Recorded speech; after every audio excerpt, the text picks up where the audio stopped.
Easy educated India में आप लोगों का बहुत बहुत फिर से एक बार स्वागत है। और आज हमारी मैथ्स की पहली क्लास है, क्लास 9th की, नंबर सिस्टम की, यानी संख्या पद्धति की। तो चलिए हम जल्दी से स्टार्ट करते हैं इसे।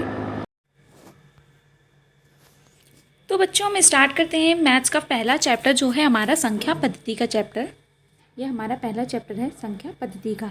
चलिए इसके बारे में जानते हैं इसमें क्या है। तो पिछली कक्षाओं में आप संख्या रेखा के बारे में पढ़ चुके हैं और वहाँ पर आपने ये भी पढ़ा होगा कि संख्या रेखा को किस तरीके से हम डिफाइन करते हैं, किस तरीके से हम दिखाते हैं, प्लस में माइनस में, कैसे प्लस होती कैसे माइनस होती संख्या, है ना। तो वही सारी चीज़ों की यहाँ पे स्टार्टिंग में बात की गई है। चलिए आगे का देखते क्या है। कल्पना कीजिए कि आप शून्य से चलना प्रारंभ करते हैं। कल्पना कीजिए कि आप शून्य से चलना प्रारंभ करते हैं और इस रेखा पर धनात्मक दिशा में चलते जाते हैं। धनात्मक दिशा क्या होती है पहले ये समझ लीजिए। धनात्मक दिशा का मतलब है आगे की ओर बढ़ना। धनात्मक मतलब क्या होता है, प्लस। और प्लस कब होता है, प्लस कब होता है, यानी कि जब संख्या क्या होती है आगे की ओर बढ़ रही होती है तो वो प्लस होती है, और जब पीछे जा रही होती है क्या होती है, माइनस होती है। जैसे हमारे पास 10 रुपये होते हैं, अगर 10 रुपये हैं और हमने अगर 5 रुपये की टॉफ़ी खा ली तो हमारे पास 5 रुपये बचे, यानी हमारे पैसे क्या हो गए, माइनस हो गए। ठीक है, इसी तरीके से अगर हमारे पास 5 रुपये पहले से थे और किसी ने हमें 5 रुपये और दे दिए तो हमारे पास 10 रुपये हो गए, यानी हमारे पास क्या हो गए, प्लस हो गए। तो इस तरीके से ये धनात्मक और ऋणात्मक, धनात्मक मतलब जुड़ जाना, ऐड हो जाना, ठीक है, और ऋणात्मक मतलब माइनस हो जाना। आगे देखिए, तो आप जहाँ तक देखेंगे आपको संख्याएँ दिखाई पड़ेंगी। जैसे कि इस बच्ची की बात करते हैं, ये बच्ची क्या है, अभी 0 पे है, इसका एरो आपको दिख रहा है यहाँ पे, ये 0 बना है ना। तो ये 0 पे क्या है, ये 0 से चलना स्टार्ट करती है, अभी आगे बढ़ रही है, आगे बढ़ के चल रही है। तो क्या हो रही है, ये चल रही है प्लस की तरफ ना, माइनस तो नहीं जा रही है, ये किधर जा रही है, प्लस की तरफ जा रही है। चलिए आगे इसे समझते हैं, दूसरा पेज हमारा। तो आगे क्या कह रहा है, आगे कह रहा है, अब मान लीजिए कि आप संख्या रेखा पर चलना प्रारंभ करते हैं और कुछ संख्याओं को एकत्रित करते जा रहे हैं। इन संख्याओं को रखने के लिए एक थैला तैयार कर दीजिए। एक थैला तैयार है, ये एक एग्जाम्पल के लिए, ऐसा कुछ है नहीं कि आपको थैला लेकर निकलना पड़ेगा नंबर काउंटिंग बटोरने के लिए, ऐसा कुछ भी नहीं है। ये सब समझाने के लिए, इसलिए बुक को पढ़ना बहुत इंपॉर्टेंट होता है, तो इसलिए इसे समझ लीजिए। तो अब मान लिया हमने कि हम चल रहे हैं एक आगे की तरफ और हम क्या करें, एक थैले में संख्याएं रखते चलेंगे। अब देखिए क्या है, संभव है कि आप 1, 2, 3 आदि जैसी केवल प्राकृत संख्याओं को उठाना प्रारंभ कर रहे हो। आप जानते हैं कि यह सूची सदैव बढ़ती ही जाती है, अतः अब आपके थैले में अपरिमित रूप से अनेक प्राकृत संख्याएं भर जाती हैं। आपको याद होगा कि इस संग्रह के प्रतीक को n से प्रकट करते हैं, यानी कि कहने का मतलब है आप जब सारी संख्याएं रखते चले गए, आप आगे बढ़ते चले गए, पहले 1, फिर 2, फिर 3, फिर 4, ऐसे आप न जाने कितना लंबा चल गए होंगे, कितनी संख्याएं आपने अपने थैले में भर ली, लेकिन आपने गिना नहीं आपने कितनी संख्या भरी है। ठीक है, आपने बस भर दी हैं, तो वो क्या हो गई, वो हमने n से दिखा दी कि हमने n से भर दिए हैं, n नंबर की संख्या हमने भर ली हैं। जैसे मान लीजिए 10 भरा है तो हमें 10 नहीं पता, तो हमने क्या उसको दिखा दी कि हमने n संख्या बनी है, हमें अननोन है ना, इसलिए n से दिखा दिया। फिर नेक्स्ट क्या कह रहा है, नेक्स्ट है, अब आप घूम जाइए और विपरीत दिशा में चलते हुए शून्य को उठाइए और उसे थैले में रख दीजिए। अब आपको पूर्ण संख्याओं का एक संग्रह प्राप्त हो जाता है, जिसे हम W से प्रकट करते हैं। क्यों W से, क्यों, क्योंकि W का मतलब होता है होल नंबर। पूर्ण संख्याओं को इंग्लिश में बोलते हैं होल नंबर, इसीलिए इन्हें हम W से डिनोट करते हैं। ठीक है, तो पूर्ण संख्या हो जाएंगी कैसे। अब देखो, ये इस सिंपल से एग्जाम्पल की मदद से आपको ये समझाएगा कि पूर्ण संख्याएं क्या होती हैं। ठीक है, वापस ऊपर चलते हैं ज़रा हम इस चीज़ को समझने के लिए। ठीक है, तो जब हम ये बच्ची आगे की तरफ जा रही थी तो क्या है, 1, 2, 3, 4 एज इट इज़ ऐसे जा रही थी, लेकिन जब हम वापस लौट के आ रहे हैं तो क्या है, फिर -1, -2, -3 हो गया, यानी प्राकृत संख्याएँ क्या हैं आपकी। ठीक है, तो सॉरी, पूर्ण संख्याएँ। तो पूर्ण संख्याएँ क्या हैं आपकी, पूर्ण संख्याएँ वो संख्याएँ होती हैं जो -0 और प्लस, इन सब का जो साथ लेकर चलेंगे ना, वही आपकी पूर्ण संख्या है। पूर्ण संख्या में क्या आता है हमारा, माइनस से लेकर के प्लस तक की सारी संख्याएं आती हैं, यानी माइनस संख्याओं से लेकर के फिर 0 और फिर प्लस की संख्या। तो ये पूरी संख्याएं हैं आपकी पूर्ण संख्या। ठीक है, पूर्ण हो गई संख्याएं, तो पूर्ण संख्याओं का ये पूरा संग्रह तैयार हो गया। अब आपको अनेक ऋणात्मक पूर्णांक दिखाई देते हैं। आप इन सभी ऋणात्मक पूर्णांकों को अपने थैले में डाल दीजिए। क्या आप बता सकते हैं कि आपका यह संग्रह क्या होगा। आपको याद होगा कि सभी पूर्णांकों का संग्रह है और इसे प्रतीक सेट से कट किया जाता है। तो अपने पूर्ण संख्या की बात करिए, होल नंबर। ठीक है, अब पूर्णांक क्या चीज़ है, तो पूर्णांक क्या है, वो अंक जो पूर्ण हो। ठीक है, तो इसमें क्या कह रहा है, पूर्णांक क्या होंगे कि नेगेटिव जितने भी होंगे, उन्होंने आपने क्या किया, नेगेटिव पूर्ण संख्याएं भी डाल दी उसमें। ठीक है, पहले क्या किया, हमने पहले पॉजिटिव संख्या डाली, पहले हमने प्लस वाली संख्या डाली। ठीक है, फिर हमने क्या किया, फिर हमने माइनस वाली संख्या डाली, तो हमारे पास प्लस और माइनस दोनों का संग्रह हो गया। ठीक है, जिससे क्या होगा, हमारी पूर्ण संख्याएँ तैयार हो गई। अब आगे बात करते हैं, आगे क्या है, इसे हम पूर्णांकों को z से दिखाते हैं। तो हम z से क्यों दिखाएंगे, इसको इंग्लिश में तो हम इंटरगर्स बोल रहे हैं। ठीक है, तो क्यों इंटरगर्स बोल रहे हैं, तो हम z से क्यों दिखा रहे हैं। अच्छा देखो, z क्यों, ये पूछ भी रही है बच्ची, z क्यों, तो देखो जेड जर्मन शब्द जहलियन से लिया गया है, जिसका अर्थ होता है गिनना। ठीक है, तो जहलियन मतलब होता है गिनना, इसीलिए हम जेड से इसको डिनोट करते हैं। बाकी इसकी बहुत ज़्यादा इंपॉर्टेंस नहीं है, बस समझ लीजिए। क्या आप अभी भी रेखाओं पर संख्याएं बची हैं? निश्चित रूप से ही रेखाओं पर संख्याएं बची रहती हैं। ये संख्याएं 1/2, 3/4 या -2000, 5/2006 जैसी संख्याएं भी हैं। यदि आप इस प्रकार की सभी संख्याओं को थैले डाल दें तो यह परिमेय संख्याओं के रूप में एकत्रित हो जाती हैं। ठीक है, अब कैसे, ये देख लो, आप पूरी बात समझो।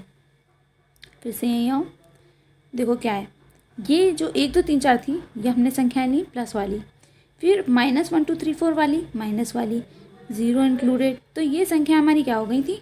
पूर्ण संख्याएं हो गई थी। ठीक है, पूर्ण संख्याएं जिन्हें हम किससे दिखा रहे थे? जिसे हम दिखा रहे थे एंस दिखा रहे थे। ठीक है, ये हमारी पूर्ण संख्याएं हो गई थी। अब बात करते हैं इनकी।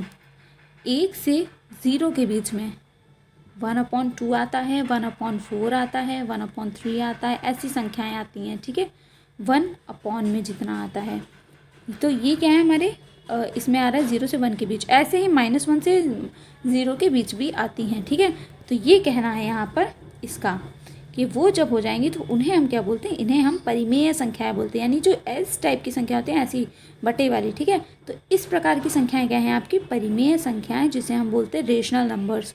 तो वो परिमेय संख्याएं कहलाती हैं। ठीक बच्चों, तो ये समझ लेते हैं कि प्राकृत संख्या क्या होती है। तो प्राकृत संख्याएं वस्तुओं को गिनने के लिए जिन संख्याओं का प्रयोग किया जाता है। ठीक है, वस्तुओं को गिनने के लिए जिन संख्याओं का प्रयोग किया जाता है, उन संख्याओं को हम गणन संख्याएं या प्राकृत संख्याएं कहते हैं। जैसे कि हम 1 2 3 4 चीज़ों को गिनते हैं ना, तो ये हमारी 1 से लेकर के जितनी भी संख्याएं होंगी वो हमारी क्या होती है? प्राकृत संख्याएं कहलाती हैं। तो प्राकृत संख्याएं वो संख्याएं होती हैं जो वस्तुओं को गिनने के लिए प्रयोग की जाती हैं। इनको आप अपने कॉपी में नोट कर लीजिएगा, इन परिभाषाओं को, क्योंकि ये आपके लिए इंपॉर्टेंट है। नेक्स्ट है आपका पूर्ण संख्याएं। पूर्ण संख्याएं क्या होती हैं? प्राकृत संख्याओं में शून्य को सम्मिलित करने पर जो संख्याएं प्राप्त होती हैं उन्हें हम पूर्ण संख्याएं कहते हैं। यानी कि 1 2 3 4 5 6 7 8, तो ये क्या हो गई? आपकी प्राकृत संख्या हो गई। लेकिन अगर हम इंक्लूड कर लें 0 को, अगर हम 0 से संख्याएं पढ़ना शुरू करें, 0 1 2 3 4 5 6 7 8 9 और आगे पढ़ते चले जाएं, तो ये हमारा क्या होगा? पूर्ण संख्याएं होंगी। तो 0 क्या होता है? पूर्ण संख्याओं में होता है, और प्राकृत संख्याओं में 0 नहीं आता है। फिर ये तीसरा हमारा पूर्णांक संख्याएं। तो पूर्णांक संख्याएं क्या होती हैं? प्राकृत संख्याओं में शून्य एवं ऋणात्मक संख्याओं को भी सम्मिलित करने पर जो संख्याएं प्राप्त होती हैं उन्हें हम पूर्णांक संख्याएं कहते हैं। प्राकृत संख्याओं में शून्य और ऋणात्मक संख्याएं, यानी दोनों को जब इंक्लूड कर लें तो इन्हें हम पूर्णांक कहते हैं। प्राकृत संख्या क्या है? 1 2 3 4 5 6, जिन्हें हम गिन सकते हैं। पूर्ण संख्या क्या है? जिसमें 0 से लेकर के हम संख्याओं तक आ रहे हैं। और पूर्णांक संख्याएं क्या है? तो पूर्णांक संख्याएं क्या है आपकी? वो संख्याएं होंगी जिसमें ऋणात्मक और ऋणात्मक शून्य, इन सभी को सम्मिलित किया जाए, वो पूर्णांक संख्याएं कहलाएंगी। जैसे कि -3 -2 -1 0 1 2 3, मतलब माइनस भी आ रही है, 0 भी आ रहा है, प्लस भी आ रही है। तो इन सारी प्रकार की संख्याएं जिसमें आएंगी उन्हें हम पूर्णांक संख्याएं कहते हैं। तीसरा है हमारा सम संख्याएं। सम संख्याएं वे संख्याएं होती हैं जो 2 से पूर्णतः विभाजित हो जाती हैं, उन्हें हम सम संख्याएं कहते हैं। जैसे 2 4 8 26, ये सब क्या है? सम संख्याएं। सम संख्याएं आपने पढ़ा है कि सम संख्याएं क्या होती है? जो 2 से कटती हैं वो सम होती हैं, जो 2 से नहीं कटती वो विषम होती हैं। ऐसी विषम संख्याएं भी दे रखी जो 2 से विभाजित नहीं होती, उन्हें हम विषम संख्याएं कहते हैं। ठीक है, तो सम संख्याएं जो 2 से विभाजित होती हैं और विषम संख्याएं जो 2 से विभाजित नहीं होती। इसी तरह से अब हम बात करेंगे अभाज्य संख्याओं की कि अभाज्य संख्याएं क्या होती हैं। तो अभाज्य संख्याएं आपकी वे संख्याएं होती हैं जो स्वयं और एक के अतिरिक्त अन्य किसी भी संख्या से विभाजित नहीं होती, उन्हें हम अभाज्य संख्याएं कहते हैं। जैसे 2 3 7 11 13 और 17, ये सब क्या है? ये सारी अभाज्य संख्याएं होती हैं। मतलब इनको हम क्या करते हैं? या तो इन्हीं से काट सकते हैं या 1 के टेबल से काट सकते हैं। ठीक है, और ये और किसी पहाड़ में नहीं आती। जैसे 11 आपका किसी और के में टेबल पर नहीं आता, 7 नहीं आता, 3 नहीं आता, 13 नहीं आता, 17 नहीं आता, 2 नहीं आता। ठीक है, तो 2 क्या आपकी एक अभाज्य संख्या है। ठीक है, नेक्स्ट है आपका, और एक विशेष संख्या है जो ना अभाज्य संख्या और ना ही भाज्य संख्या है। अब भाज्य संख्या क्या होती है? भाज्य संख्या वे संख्याएं जो स्वयं और एक के अतिरिक्त अन्य किसी संख्या से पूर्णतः विभाजित हो जाती है, उन्हें हम भाज्य संख्याएं कहते हैं। जैसे कि 4 6 8 9, इसमें सम और विषम दोनों तरीके की संख्याएं आती हैं। ठीक है, तो भाज्य संख्याओं में सम और विषम दोनों तरीके की संख्याएं आती हैं, और लेकिन ये क्या होती हैं? अपने पहाड़े और एक के अलावा किसी और के भी टेबल से पूर्णतः कट जाती हैं। जैसे 9 आपका 3 से भी कट जाता है। ठीक है, 1 से भी कटता है, 9 से भी कटता है। इसी तरीके से आपका 8 क्या है? 8 आपका खुद से भी कटता है, 2 से भी कटता है, 4 से भी कटता है और 1 से भी कटता है ना। जबकि 9 क्या है आपका? एक विषम संख्या, और 8 क्या है? एक सम संख्या। यानी सम और विषम दोनों प्रकार की संख्याएं आती हैं भाज्य संख्याओं में। आगे देखते हैं, अब बात करते हैं परिमेय संख्याओं की, जिसका हमारे चैप्टर में बहुत इंपॉर्टेंट रोल है। ठीक है, परिमेय संख्या क्या होती है? वे संख्याएं जिन्हें p अपॉन क्यू के रूप में लिखा जा सके, यानी कि जिन्हें बटे के रूप में लिखा जा सके, वो परिमेय संख्याएं कहलाती हैं। जहाँ p और q पूर्णतः पूर्णांक हो लेकिन q कभी भी शून्य नहीं होता है, जैसा मैंने अभी बताया आपको, ठीक है। जैसे कि 4/3 हो गया आपका, ठीक है, 3/4 हो गया या 0, तो ये सब क्या है? परिमेय संख्याएं हैं।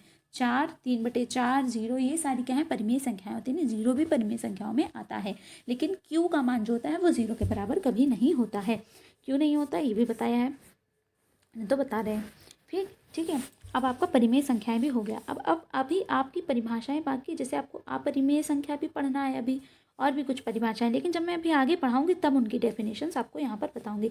तो जितनी डेफिनेशंस बताई हैं इनको आप अपनी कॉपी में ज़रूर नोट कर लीजिएगा, क्योंकि ये आपके लिए इंपॉर्टेंट है, बहुत ज़्यादा इंपॉर्टेंट है, ठीक है। तो परिमेय संख्या क्या होती है? जो बटे के रूप में लिखी जाती है, जैसे आपकी p अपॉन क्यू के रूप में दिखाई गई है यहाँ पर, यानी p मतलब आपका अंश हो गया जो ऊपर रहती है संख्या, ठीक है, और q आपका हर हो गया। जैसे हम लिखते हैं 2/3 लिखते हैं, तो ये आपका क्या होता है? अंश होता है, और ये आपका होता है हर नीचे वाला, ठीक है। नहीं पता हो तो अब याद कर लेना कि ऊपर वाला अंश होता है और नीचे वाला हर होता है, ठीक है। इसी को हमने p अपॉन क्यू के रूप में लिखते हैं, जिसमें नीचे वाला कभी भी 0 नहीं लेते हैं। कारण क्या है? क्योंकि जब 0 होगा नीचे वाला, तो 0 जैसे 2/0 मान लीजिए है, ठीक है, तो 0 से जब हम 2 को डिवाइड करेंगे, 2 को भाग देंगे, तो क्या होगा? 0 0 सा कर लेंगे बहुत ज़्यादा, अगर 0 2 जा भी करेंगे तब भी 0 हो जाएगा, ये कभी कटेगा ही नहीं, तो ये क्या हो जाएगा? अनंत हो जाएगा, जिसे हम इन्फिनाइट के सिंबल से दिखाते हैं, ठीक है, तो अनंत हो जाएगा। इसलिए बच्चों क्या होता है ना कि q का मान कभी भी 0 नहीं होता परिमेय संख्याओं में, आई बात समझे। लेकिन p का मान 0 हो सकता है, इसीलिए 0 को परिमेय संख्याओं में लिया गया है, ठीक है, लेकिन q का मान 0 नहीं होता। p का मान 0 हो, जैसे कि 0/2 अगर लिखा है, यही 0/2 का क्या मतलब है? ठीक है, तो 0/2 का मतलब है, हाँ, तो 0/2 का मतलब है कि 2 से हम 0 को भाग देंगे, ठीक है। तो 2 को जब 2 0 था तो 0 पूरा कट गया, यानी कि जब 2 से हम 0 को भाग देंगे तो ये कट जाता है। लेकिन हम क्या करते हैं? जब हम 0 से किसी संख्या को भाग देते हैं तो वो नहीं कटता है, तो वो क्या हो जाता है? अनंत हो जाता है, इन्फिनाइट हो जाता है।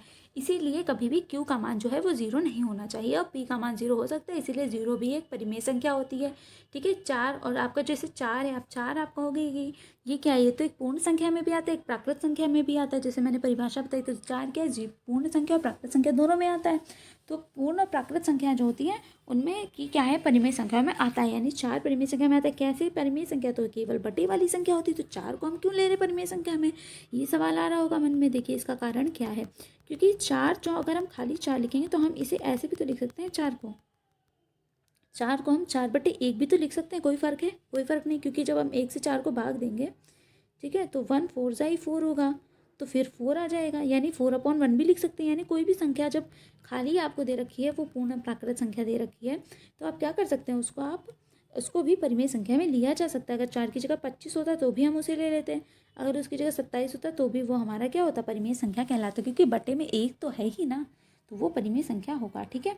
0 जैसे खाली 0 तो क्या 0/1 है, इसलिए क्या ये भी एक परिमेय संख्या है। आई बात समझ में? ये सारी डेफिनेशंस आपके लिए बहुत इंपॉर्टेंट है, मैं बार बार ये बात कह रही हूँ, इसको आप अपनी कॉपी में नोट ज़रूर कर लीजिएगा। आप एक अलग से कॉपी बना लीजिए 9th क्लास की, उसमें आप सारी की सारी जितने भी मैं सवाल करूँगा, जो भी इंपॉर्टेंट डेफिनेशंस बताऊँ, वो सारी आप नोट करते जाइएगा, तो ये आपके लिए बहुत ज़्यादा बेनिफिशियल होगा। तो आई होप आप लोगों को ये सब समझ में आया होगा। अब चलते हैं आगे, बढ़ते हैं आगे की तरफ, देखते हैं, ठीक है। तो परिमेय संख्या क्या होती हैं? जो बटे के रूप में लिखी जाती हैं, ठीक है, जैसे 2/4, 5/6, ऐसे जो बटे में संख्या होती है उन्हें हम परिमेय संख्याएं बोलते हैं। अब परिमेय संख्याओं के संग्रह को q से प्रकट किया जाता है। अंग्रेजी शब्द रेशनल की उत्पत्ति अंग्रेजी शब्द रेशियो से हुई है, और q अंग्रेजी शब्द क्योटियन से लिया गया। अब देखो मेरी बात, इसको ध्यान से सुनना। जो हमारा परिमेय संख्या है, ठीक है, परिमेय संख्या को इंग्लिश में हम क्या बोलते हैं? Rational number. रेशनल किससे बना है? रेशियो से। रेशियो और प्रपोर्शन आप लोगों ने पढ़ा है या नहीं मुझे नहीं पता है, लेकिन शायद आपके आगे पढ़ाया जाएगा, ठीक है। तो रेशियो मतलब होता है अनुपात, किसी चीज़ का मतलब उसको बटे में लिखना है, जैसे ये 1/2, 3/4। तो इसकी वर्ड से ही पता चल रहा है कि ये क्या दिखा रहा है? ये बटे में दिखा रहा है। तो परिमेय संख्याएं आप सीधे सीधे याद रखिए, वो संख्या जो बटे में लिखी जाती हैं वो परिमेय संख्याएं होती हैं, ठीक है। आगे देखते हैं। अब आपको याद होगा कि परिमेय संख्याओं की परिभाषा इस प्रकार दी जाती है। संख्या r को परिमेय संख्या कहा जाता है यदि p/q के रूप में लिखा जा सकता है, जहाँ p और q पूर्णांक हैं और q जो है वो 0 के बराबर नहीं होता है। यहाँ हम इस बात पे बल देते हैं कि q = 0 नहीं होना चाहिए। अब ये देखो, इस बात का मतलब क्या है ये भी समझ लेते हैं, ठीक है, कि इस बात का मतलब क्या है। देखो क्या कह रहा है कि q बराबर 0 नहीं होना चाहिए, ठीक है। ये जब हम ऐसे बराबर को ऐसे कट कर देते हैं ना, किसी भी बराबर के चिन्ह को जब हम ऐसे कट मार देते हैं, इसका मतलब है नॉट इक्वल टू दिखाना, मतलब कि ये बराबर नहीं होगा, इसीलिए हमने बराबर के चिन्ह को ऐसे काट दिया है। तो जब बराबर का चिन्ह कटा हुआ कहीं दिखे ना, तो इसका मतलब है कि वो उसके बराबर नहीं है, वो उस चीज़ के बराबर नहीं है, ठीक है। जैसे क्यू यहाँ पे दिखा रहा है कि क्यू बराबर नहीं है 0 के, इसीलिए हमने बराबर को कट कर दिया है, ठीक है। तो देखो अब ये क्यों कहा गया, इसको समझने का रीज़न क्या है। देखो P/Q का मतलब है, जैसे हमने 1/2 लिखा, ठीक है, तो 1 का मतलब हो गया आपका ये P और 2 का मतलब हो गया Q, मतलब कि कोई भी बटे की संख्या को डिनोट करने के लिए यहाँ पे P/Q करके दिखाया गया है। आई बात समझ में। P मतलब आपका ऊपर वाला अंश हो गया और Q मतलब आपका नीचे वाला हर हो गया, ठीक है। तो अगर हमको ये चीज़ पता है, अगर किसी चीज़ के बटे में 0 होगा, अगर किसी चीज़ के बटे में 0 होगा तो वो संख्या क्या होगी। अगर हम 0 से किसी संख्या को भाग देते हैं, जैसे हम 0 से 2 को भाग देते हैं, तो क्या होगा, 0 से अगर 2 को भी गुणा करोगे तो भी 0 आएगा, ये कटेगा ही नहीं, तो ये अनंत हो जाता है, जिसे हम इन्फिनाइट का चिन्ह बना देते हैं, ठीक है। इन्फिनाइट बोलते हैं या अनंत बोलते हैं, ठीक है। तो वो अनंत में आता है, इसीलिए इसको Q जो है 0 के बराबर नहीं होना चाहिए, इसीलिए यहाँ पे दे रखा है कि Q is not is equals to 0 होना चाहिए, ठीक है। आई बात समझ में, मुझे लगता है आपको समझ में आ गया होगा कि इस बात का मतलब क्या है यहाँ पे जो ये आपको दे रखा है। तो P/Q के रूप में यानी बटे के रूप में लिखी जाती है परिमेय संख्या, और आपका जो नीचे वाली संख्या होगी जो Q है आपका, वो 0 नहीं होना चाहिए, ये इसका नियम है। अगला देखते पॉइंट। अब आप इस बात की ध्यान दीजिए कि थैले में रखी सभी संख्याओं को P/Q के रूप में लिखा जा सकता है, जहाँ P और Q आपका पूर्ण अंक है और Q 0 के बराबर नहीं है, ठीक।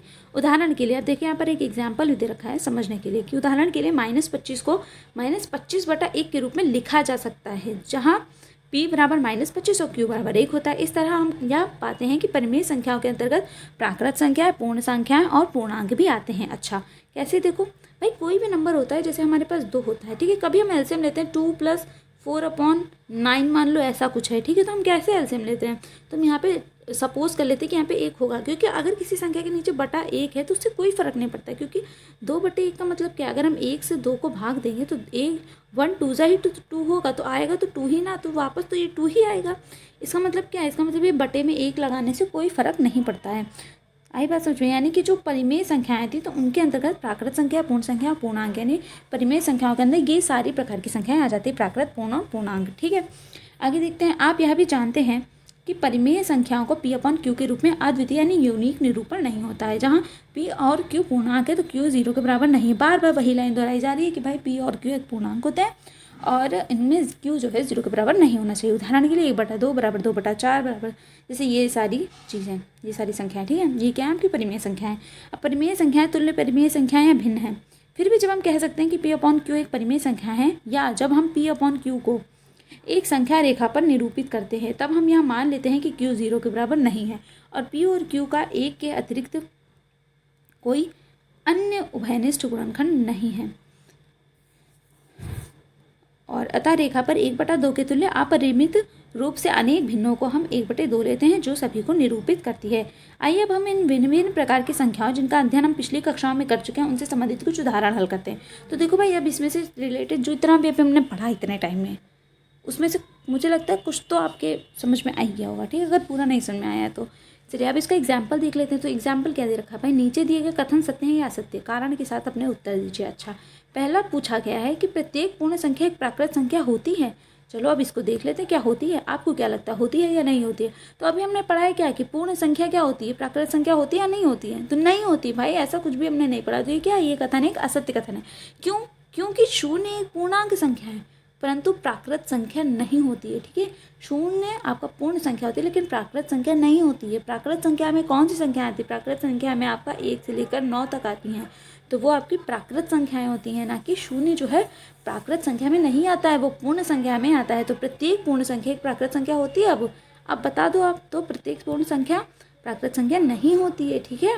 आई बात समझ में, पूर्ण संख्या नहीं होती है। फिर प्रत्येक, अब अच्छा इसमें और भी दे रखा है, जैसे दूसरा पूछा है आपसे कि प्रत्येक पूर्णांक एक परिमेय संख्या होती है। प्रत्येक पूर्णांक क्या एक परिमेय संख्या होती है, तो भाई ये सत्य बात है। क्यों, क्योंकि हमने पढ़ा है भाई पूर्णांक को m/1 के रूप में लिखा जा सकता है और इसीलिए एक परिमेय संख्या। पूर्णांक का मतलब क्या है, पूरा अंक जो दे रखा हो, 2 है, 4 है, 6 है, 7 है, कोई भी पूरा नंबर जो होगा वो पूर्ण अंक होगा, ठीक है। और उसको हम कैसे अपॉन 1 के रूप में लिख सकते हैं ना, ये अभी हमने बात करी थी जैसे 2/1 में, ठीक है। तो क्या होता है, हम पूर्णांक भी परिमेय संख्याएं होती हैं। फिर तीसरा पॉइंट है, प्रत्येक परिमेय संख्या एक पूर्णांक होती है। क्या परिमेय संख्या एक पूर्णांक होती है? तो ये बात गलत है, असत्य है, क्योंकि यह 3/5 एक पूर्णांक नहीं है। अब देखो इन दोनों पॉइंट में डिफरेंस क्या है, point number 2 and point number 3 में, ठीक है। देखो प्रत्येक पूर्णांक संख्या एक परिमेय संख्या हो सकती है, यानी अगर 25 है तो 25 को हम बटे में लिख सकते हैं, 25/1 करके, ठीक है। लेकिन प्रत्येक परिमेय संख्या पूर्णांक नहीं हो सकती। क्यों? क्योंकि जैसे यहाँ पे उदाहरण दे रखा है 3/5, ठीक है। तो अब हम 3/5 को किसी एक सिंपल संख्या के रूप में नहीं लिख सकते हैं ना, बटे में ही है ये। अब अगर हम 5 से 3 को भाग भी देंगे तो हमारा क्या आएगा उत्तर? जैसे हम 5 से 3 को भाग भी देंगे तो क्या होगा, हम पहले पॉइंट लगाएंगे, फिर यहाँ 0 बढ़ाएंगे, फिर 5 6 30, देन 0.6 आएगा जो कि दशमलव में आएगा, जो कि कोई पूर्णांक नहीं होगा। इसीलिए प्रत्येक परिमेय संख्या पूर्णांक नहीं होती है, लेकिन प्रत्येक पूर्णांक संख्या परिमेय संख्या होती है। बात समझ में आ गई? दोनों में क्या डिफरेंस है, आगे देखते हैं। ना समझ में आई हो तो कमेंट बॉक्स में कमेंट करके पूछ सकते हैं, फिर मैं नेक्स्ट लेक्चर में उसको क्लियर कर दूँगी। दूसरा है, 1 और 2 के बीच की 5 परिमेय संख्याएं ज्ञात कीजिए। 1 और 2 के बीच की 5 परिमेय संख्याएं, देखिए कैसे निकालते हैं, चलिए निकालते हैं। तो क्या है, इस प्रश्न को हम 2 विधियों से हल करते हैं। अच्छा, पहले विधि क्या है कि आपको याद होगा आर और एस के बीच की एक परिमेय संख्या ज्ञात करने के लिए आप आर और एस को जोड़ते हैं और उसे 2 से भाग देते हैं, अर्थात r+s/2 और आर एस बीच की स्थिति होती है। अब देखो, जैसे आपने माध्यिका वाला पहले चैप्टर पढ़ा होगा क्लास 8 में, ठीक है, मध्य या औसत निकालना पड़ा होगा, ठीक है। तो जैसे आपको पता है कि भाई ये 2 संख्याएं आर और एस हैं और इनका हमको निकालना है कि इसका बीच का नंबर क्या होगा या इसका औसत क्या होगा, तो हम इनको जोड़ करके उससे भाग देते हैं। अगर 3 संख्याएं होती हैं तो क्या करते हैं, 3 संख्याएं होती हैं तो 3 से भाग देते हैं। तो मान लो RST है तो 3 से भाग देंगे, 4 संख्याएं तो 4 से भाग देते हैं जोड़ के सबको आपस में, है ना, ये होता है। ऐसे हम निकाल लेते हैं बीच का, ठीक है। अब देखो, अतः 3/2, अगर 3/2 1 और 2 के बीच की एक संख्या है। कैसे? 1 + 2/2 किया तो 1 और 2 हो गया 3/2। ऐसे हमने इस विधि से निकाला, पहली वाली विधि से, ठीक है। तो ये आया हमारा, ठीक है। अब इस प्रक्रिया में आप 1 और 2 के बीच 4 और परिमेय संख्याएं ज्ञात कर सकते हैं। कैसे ज्ञात कर सकते हैं, ठीक है। तो ये तो 1 निकली हमारी बीच की, ठीक है, ये बीच की एक संख्या निकली है। अब हमें कितनी बतानी है, हमें तो 5 बतानी है। ये तो 1 निकली है तो 5 निकली है, तो 5 कैसे बताएंगे? इस प्रक्रिया में आप 1 और 2 के बीच 4 और परिमेय संख्याएं ज्ञात कर सकते हैं, और ये 4 संख्याएं होंगी आपकी 5/4, 11/8, 13/8 और 7/4। अब आप कहेंगे ये कैसे आ गया, चलो इसको भी देखते हैं ये कैसे आया है, ठीक है। तो देखो, ये 1 और 2 के बीच स्थित संख्या कौन सी होगी? 7/6, 4/3 और 3/2, 5/3 और 11/6। अब ये कैसे था भाई, अभी ये भी प्रश्न था कैसे है, तो चलो हम बताते हैं ये कैसे है, ठीक है। देखो यहाँ पे कैसे होता है, अगर हमें 5 परिमेय संख्याएं ज्ञात करनी हो तो हम क्या करेंगे, उसमें 1 ऐड कर देते हैं, ठीक है, 1 ऐड कर लेते हैं। जैसे आपने पढ़ा होगा, जैसे आपने पहले फॉर्मूला पढ़ा था कि 2n+1 वाली कहानी, है ना, उसी टाइप का यहाँ पे भी एक नियम होता है, ठीक है। यहाँ पर वो नियम नहीं है, लेकिन वैसे ही आपको यहाँ पर एक नियम मिलेगा कि जब आपको 5 परिमेय संख्या ज्ञात करनी है तो हम क्या करेंगे, उसमें 1 संख्या ऐड कर देंगे। 5 क्या ऐसे और भी होता है तो हम उसमें भी 1 ऐड कर देते हैं, ठीक है। तो हमने 5 में 1 को ऐड कर दिया, तो जब हम 5 में 1 को ऐड, तो 5+1 यानी 6 कर लेंगे इसका, ठीक है। जितनी संख्याएं परिमेय संख्या निकालनी होती है उसमें 1 ऐड कर देते हो, तो ये 5+1 यानी 6 हो गया। अब क्या करेंगे हम, अब हमें नेक्स्ट स्टेप ये करना है कि जो हमारे 1 से 2 के बीच की संख्या निकालनी है ना, 1 से 2 के बीच की, ठीक है। तो 1 से 2 के बीच की हमें निकालनी है, तो हम पहले 1 में क्या करेंगे, 1 में 6 से मल्टीप्लाई करेंगे और उसको 6 से डिवाइड भी करेंगे, ठीक है। यानी कि अपॉन में भी 1 रहेगा, ठीक है। तो 6 से मल्टीप्लाई ऊपर और 6 से मल्टीप्लाई नीचे, यानी 6 से गुणा और 6 से भाग, ठीक। तो इसको करेंगे तो क्या आएगा हमारा 6/6 आएगा, ठीक है। अब हमें इसे काटना पीटना नहीं, अभी हमें इसे समझना है, ठीक है। तो हमारा हो गया 6/6, हमने इसको कर दिया साइड, 6/6, ठीक। अब हमें नेक्स्ट क्या करना है, तो नेक्स्ट हमारा है, नेक्स्ट हमें 2 के साथ ऐसा करना है। अब 2 के साथ क्या करना है, जैसे अब 2 के साथ 2 × 6/1 × 6, 2 के साथ भी 6 के साथ गुणा और 6 से भाग करना है 2 को, ठीक है, क्योंकि 1 और 2 के बीच ही निकालनी है, इसलिए इन दोनों नंबर्स के साथ हम ये करेंगे। तो 6 2 = 12 हो गया आपका, आ गया 12/6, ठीक। अब आपको क्या करना है, 6/6 और 6/6 और आपका क्या आया है 6 2 = 12/6, ठीक है। तो ये आपका 6/6 और 12/6 के बीच की 5 संख्याएं आप लेंगे। अब जैसे मैंने बताया था क्या निकला था आपका 6/6 निकला था, ठीक है। एक आपको दे रखा है 6/6, ठीक है, आ गया आपका, और एक क्या आ गया आपका 12/6। अब इसके बीच के हम 5 संख्या लेंगे, तो 6 के बाद क्या आता है 7, यानी 7/6 हो गई। 7 के बाद 8/6 हो गई, उसके बाद 9/6, उसके बाद 10/6 और उसके बाद 11/6। 1 2 3 4 5 संख्याएं आपकी ये हो गई, ठीक है। और इसके पहले की लेनी होती है और इसकी लेनी होती है बाद की, यानी इन दोनों के बीच की संख्याएं आनी चाहिए, वही संख्याएं हमारी बीच की संख्याएं होंगी, ठीक है। बात समझ में आई परिमेय संख्याएं। अभी जब आगे हम क्वेश्चंस करेंगे ना तो ये हमें समझ में आ जाएगा। आगे देखते हैं, आगे हम क्वेश्चंस करते हैं। चलिए पहला क्वेश्चन हमारा आता है। पहला क्वेश्चन ये है कि क्या शून्य एक परिमेय संख्या है? क्या इसे आप P/Q के रूप में लिख सकते हैं, जहां P और Q पूर्णांक है और Q 0 के बराबर नहीं है, ठीक है। तो ये नियम तो आपने पढ़ा है कि परिमेय संख्याओं में क्या होता है, Q जो है 0 के बराबर नहीं होता और हम इसे P/Q के रूप में लिखते हैं। लेकिन क्या शून्य यानी कि 0 कोई परिमेय संख्या होती है? ठीक है, शून्य क्या होता है, एक पूर्ण संख्या होता है, ये हमें पता है, लेकिन प्राकृत संख्या नहीं होता है। परिमेय संख्या होता है या नहीं होता है? तो बिल्कुल होता है, ये बिल्कुल एकदम सत्य बात है, इसको हम एकदम ट्रू कह सकते हैं। क्यों? क्योंकि हम 0 कोई भी संख्या अगर लिखते हैं, मान लीजिए 2 लिखेंगे तो ये हमारी सॉल्व हो जाएगी, ये अनंत नहीं जाएगी। अनंत कब जाती है? जब नीचे 0 होता है। तो हम, क्योंकि हम 0 से किसी संख्या को भाग देंगे तो वो कटेगी ही नहीं, ठीक है, कटेगी ही नहीं। लेकिन जब हम किसी संख्या को 0 से भाग देंगे, जैसे कि मतलब किसी संख्या से 0 को भाग देंगे, जैसे 0 हम 2 लिखें, ठीक है, 0/2 लिखते हैं, तो 2 से जब हम 0 को भाग देंगे तो क्या होगा, 2 0 0 ही हो जाएगा, तो ये कट जाएगा। यानी कि जब ऊपर 0 होता है तो क्या होता है, कट जाता है, और नीचे होता है तो नहीं कटता है, तो अनंत हो जाता है। तो शून्य क्या होती है, एक परिमेय संख्या होती है, ठीक है। इसे हम इस रूप में लिख सकते हैं, और जहाँ पर P और Q ऋणात्मक, तो Q हमारा 0 के बराबर नहीं, इसका मतलब कहने का मतलब ये भी है कि हमारा क्या होगा, P ही 0 हो सकता है। तो मतलब शून्य क्या होता है, एक परिमेय संख्या होती है, ठीक है। ये क्वेश्चन हमारा कंप्लीट हो गया। नेक्स्ट क्वेश्चन है 3 और 4 के बीच 6 परिमेय संख्याएं ज्ञात कीजिए। जैसे अभी हमने 1 और 2 के बीच निकाली थी, हमें ऐसे 3 और 4 के बीच निकालनी है। चलिए निकाल के देखते हैं। तो 3 और 4 के बीच में 6 हमें परिमेय संख्या निकालनी है। कितनी निकालनी है, पहले याद रखिए 6 निकालनी है। तो हम पहले कितना नंबर यहाँ पे लिखेंगे, 6 परिमेय संख्या निकालने के लिए हम 6 में 1 ऐड कर देंगे, जैसे हमने 5 में 1 ऐड किया था। तो यहाँ पे क्या हो जाएगा, 6 में 1 ऐड करेंगे तो हो जाएगा हमारा 7, ठीक है, आ गया 7। अब हमें 3 को, पहले हम 3 को लेंगे फिर हम 4 को लेंगे। तो पहले हम 3 को 7 से गुणा करेंगे और नीचे बटे में भाग भी करेंगे, यानी 3 को 7 से गुणा और 7 से भाग करना है। तो क्या हो जाएगा 3 × 7 अपॉन, अब 3/1 हमने बोला था कि 1 में मान लेते हैं, ठीक है, × 7, ठीक है। तो हमने 3 को 7 से गुणा किया और 7 से भाग किया है, ठीक। तो 7 3 × 21 अपॉन 7 1 × 7, 21/7, ये आपका ये निकल आया, ठीक। अब आपको लेना है 4 को, तो 4 को जब हम करेंगे 7 से गुणा और 7 से भाग, ठीक है, तो 4 × 7 अपॉन 1 × 7, तो 7 3 21 और 7 4 क्या होता है 28, तो 7 4 होता है 28 डिवाइडेड बाई 7 1 × 7। तो आपकी जो है 4 के संदर्भ में तो निकली है, ठीक है।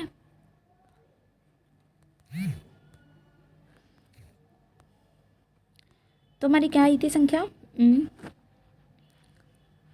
हाँ 21/7 आई थी एक संख्या आपकी, और एक आई थी 28/7, ठीक है। अब हमें इन दोनों के बीच की 6 संख्या लेनी है, यानी 21/7 के बाद की और 28/7 के पहले की, तो उतनी ही आती हैं, ठीक है। तो 21/7 के बाद यानी 22/7 हो गई आपकी, एक होगी 23/7, एक हो गई 24/7, एक आपकी हो जाएगी 25/7, एक हो गया आपकी 26/7 और एक हो गया आपकी 27/7, ठीक है। 1 2 3 4 5 6 6, ये पूरी आपकी ये 6 परिमेय संख्याएं निकल के आएंगी। अब इसमें अगर कुछ कटता है तो हम काट सकते हैं, जैसे कि इसमें हमारा क्या कटेगा, 7 की टेबल में इनमें से कुछ आएगा, नहीं आएगा, ठीक है, कुछ नहीं आएगा इसमें से। तो हमारा यही आंसर हो जाएगा, यही 6 प्राकृत संख्याएं होंगी जो आपकी इनके बीच में आएंगी, ठीक है। 3 और 4 के बीच में आपकी यही 6 परिमेय संख्याएं आएंगी, तो यही आपका आंसर हो जाएगा। मुझे लगता है आपको समझ में आ गया होगा, नहीं आया हो तो बता दीजिएगा कमेंट करके, ठीक है। अगर इसमें क्लियर ना दिख रहा हो तो बता दीजिएगा, फिर से मैं ये क्वेश्चन एक बार करा दूँगी। चलिए आगे नेक्स्ट क्वेश्चन देखते हैं। तो नेक्स्ट हमारा कह रहा है क्वेश्चन कि 3/5 और 4/5 के बीच 5 परिमेय संख्याएं ज्ञात कीजिए। 3/5 और 4/5 के बीच में 5। अब आप कहेंगे तो बटे में पहले से ही परिमेय दे रखा है, इसके बीच में कैसे निकालें। चलो इस टाइप का भी क्वेश्चन करा देते हो। तो 3/5 और 4 हमें 5 निकालनी है, तो हम पहले क्या करेंगे 5 में ऐड करेंगे 1, तो ये हमारा हो जाएगा 6, ठीक है। अब ये हमारा 6, अब हमें 6 से गुणा करना है नीचे, 6 से मतलब 6 से नीचे भाग ऊपर गुणा किसी संख्या में, ठीक है। तो हम यानी 6/6 ही करना है टोटल मिला के। तो 3/5 को हम मल्टीप्लाई करेंगे 6/6 से, ठीक है। ऐसे ही हम 4/5 को भी मल्टीप्लाई करेंगे 6/6 से, लेकिन ये दोनों अलग अलग चीज़ें, ये अलग हो रहा है, ये अलग हो रहा है, ठीक है। अब 6 3 क्या होता है, 18 होता है, डिवाइडेड बाय 5 6 30, ठीक है, 30 हो गया आपका। दूसरे केस में क्या है, इसमें 6 4 24 और 5 6 30, ठीक है। अब हमारा 18/30 से 24/30 के बीच में आना चाहिए। कितनी, 5 परिमेय संख्याएं आनी हैं, ठीक है। 18 30 और 24 30, ठीक है। 18/30 और 24/30, चलो देख लेते हैं। 18/30 और 24/30, यहाँ वाइट पेज पे देखते हैं। 18/30 और आपका था एक 24/30, ठीक। अब इसके बाद की होनी चाहिए और इसके पहले की होनी चाहिए, ठीक है। चलो, तो 18/30 के बाद क्या आएगा आपका, 19/30, उसके बाद 20/30, उसके बाद 21/30, उसके बाद 22/30 और लास्ट आपका 23/30, है ना। तो 1 2 3 4 5 निकल आई। अब इसमें कुछ कटेगा तो बिल्कुल कटेगा, क्या कटेगा, ये ज़ीरो कटेगा, और क्या कटेगा, और भी कुछ कटेगा, क्या कटेगा भाई, 19 के पहाड़ में 30 नहीं आता तो ये कटेगा नहीं, ठीक है। 21 और 30 की बात करें तो ये किसके टेबल में आएगा, 3 के टेबल में आएगा, ठीक है। 3 7 21 और 3 10 30, यानी ये 7/10 हो गया।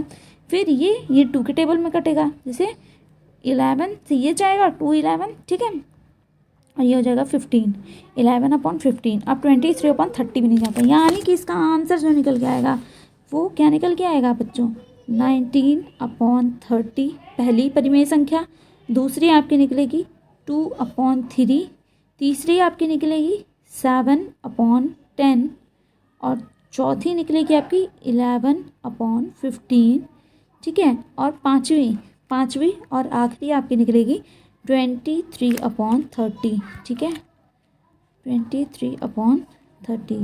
इसको मेरे इरेज कर देते हैं ताकि दिखाई दे। तो लास्ट आपकी निकलेगी 23/30, ये आएगा आपका आंसर। यही 5 परिमेय संख्याएं आपके बीच में आएंगी, ठीक है। आप ये करके देख सकते हैं, नहीं तो मुझसे कमेंट में पूछ सकते हैं अगर समझ में नहीं आता है तो। आप इसमें 19/30, 2/3, 7/10, 11/15 एंड 23/30, ये आपका आएगा इसका आंसर क्वेश्चन नंबर 3 का, ठीक है। इसके बीच में यही 5 परिमेय संख्याएं आएंगी। नेक्स्ट क्वेश्चन आपका है, नीचे दिए गए कथन सत्य हैं या असत्य हैं, कारण के साथ अपने उत्तर दीजिए, ठीक है। तो ये चारों सवाल तुमने कर लिए, 3 सवाल मतलब कर लिए, चौथा करना है। पहला कह रहा है कि प्रत्येक प्राकृत संख्या पूर्ण संख्या होती है। इसी टाइप का क्वेश्चन भी हमने एग्जाम्पल में पढ़ा था, ठीक है। तो प्रत्येक प्राकृत संख्या पूर्ण संख्या होती है, आप क्या कहते हैं इसका, होती है या नहीं होती है। तो इस टाइप के देखिए, ये वाले सत्य असत्य मैंने अभी आपको एग्जाम्पल में समझाया, तो ये आपका हो गया होमवर्क।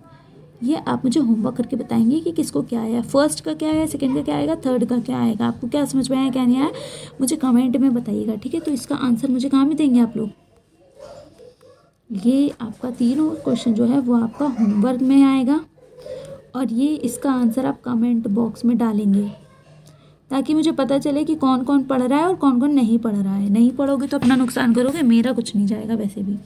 चलिए ठीक है, तो आप ऐसे आंसर करना, जैसे फर्स्ट का आंसर अगर आपको राइट लगता है तो फर्स्ट में आप लिख दीजिएगा राइट, ठीक है। और सेकंड अगर आपको लगता है राइट या रॉन्ग, अगर रॉन्ग लग रहा है तो आप रॉन्ग लिख दीजिएगा कमेंट में, ठीक है।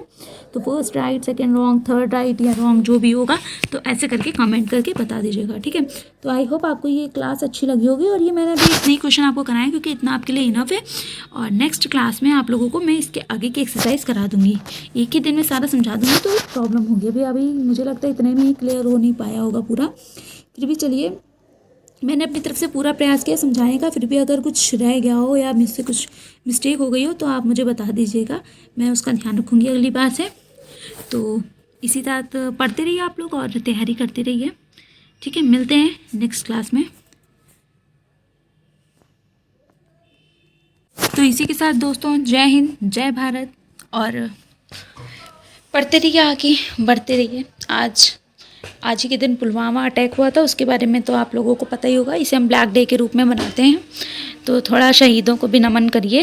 और अपने देश के लिए आपको भी कुछ आगे करना है, बढ़ना है ना।